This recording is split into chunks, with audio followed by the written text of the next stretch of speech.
Hello viewers, welcome to NR news updates. ప్రతిక్షణం ప్రజాపక్షం. హైదరాబాద్కి అత్యంత సమీపంలో ఉన్నటువంటి అడవి, హైదరాబాద్కి పూర్తి స్థాయి హైదరాబాద్కి ఆక్సిజన్ సప్లై చేసేటటువంటి అడవి, వికారాబాద్ అడవిని పూర్తిగా విధ్వంసం చేసేటటువంటి ఒక పరిస్థితిని తీసుకొచ్చింది రాష్ట్రం, కేంద్రం రెండు ప్రభుత్వాలు కూడా కలిసి దొంగతనంగా సంతకాలు పెట్టి ఈరోజు వికారాబాద్ అడవుల్లో దామగుండం లోపట నేవీ రాడార్ పెట్టడానికి అక్కడ పూర్తి స్థాయి అన్ని రకాలైనటువంటి అనుమతులు తీసుకొని నేషనల్ గ్రీన్ ట్రిబ్యునల్ కూడా చాలా సీరియస్గా దీని మీద మాట్లాడాల్సింది పోయి చాలా మౌనంగా ఉన్నటువంటి పరిస్థితి.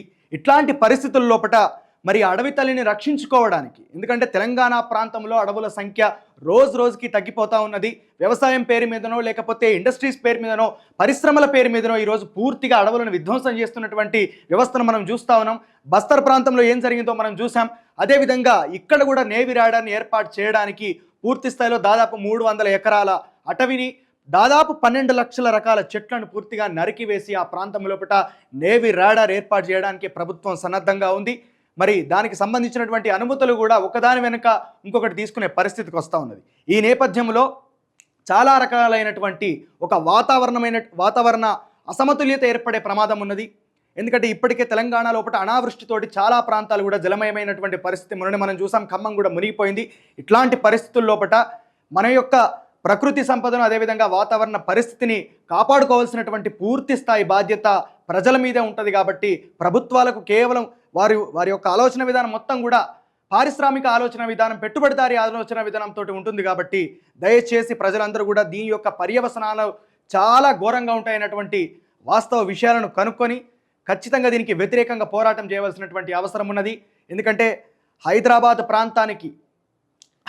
మొత్తం కూడా ఒక ఎండిన మాన్ లాంటి ప్రాంతం అయితే, ఆ ఎండిన మానుకు ఆక్సిజన్ సప్లై చేస్తూ ఇక్కడ ఉన్నటువంటి తెలంగాణ లోపల అత్యధిక శాతం ఆక్సిజన్ నిల్వలు కలిగి ఉన్నటువంటి ప్రాంతంగా గుర్తించబడినటువంటి అడవి తల్లి ఏదైనా ఉంది అంటే అది వికారాబాద్ అడవులు. ప్రకృతి అందాలతోటి మూసీ నది పుట్టింది అక్కడే, కంగనా నది పుట్టింది అక్కడే.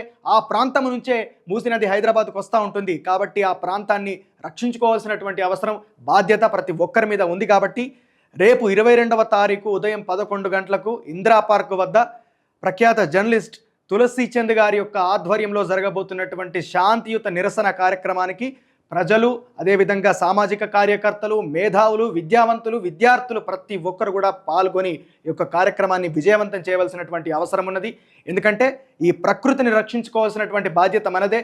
ప్రకృతి విధ్వంసాలు జరిగినప్పుడు ఎట్లాంటి విపత్కరమైనటువంటి పరిస్థితులు ఏర్పడతాయి, దాన్ని మనం ఏ విధంగా ఎదుర్కొన్నాము, మొన్న ఫ్లడ్స్ వచ్చినప్పుడు ఎంత దారుణమైనటువంటి స్థితికి మనం దిగజారిపోయాం, అది రికవరీ చేసుకోలేనటువంటి పరిస్థితి కూడా మనం వెళ్ళాం. కాబట్టి ఆ పరిస్థితులు అన్నింటి కూడా దృష్టిలో పెట్టుకొని ఈరోజు మనం ముందుకెళ్లాల్సినటువంటి అవసరం ఉన్నది. కాబట్టి కేంద్ర రాష్ట్ర ప్రభుత్వాలు కుమ్మక్కై తీసుకున్నటువంటి ఈ అనాలోచితమైనటువంటి నిర్ణయానికి, ఈ విధ్వంసకరమైనటువంటి నిర్ణయానికి వ్యతిరేకంగా పోరాటం చేయవలసినటువంటి అవసరం, బాధ్యత ప్రతి ఒక్కరి మీద ఉందని తెలియజేస్తూ, ఇలాంటి న్యూస్ కోసం లైక్ చేయండి, షేర్ చేయండి, సబ్స్క్రైబ్ చేయండి. Stay tune to NR news updates. ప్రతిక్షణం ప్రజాపక్షం. Thank you.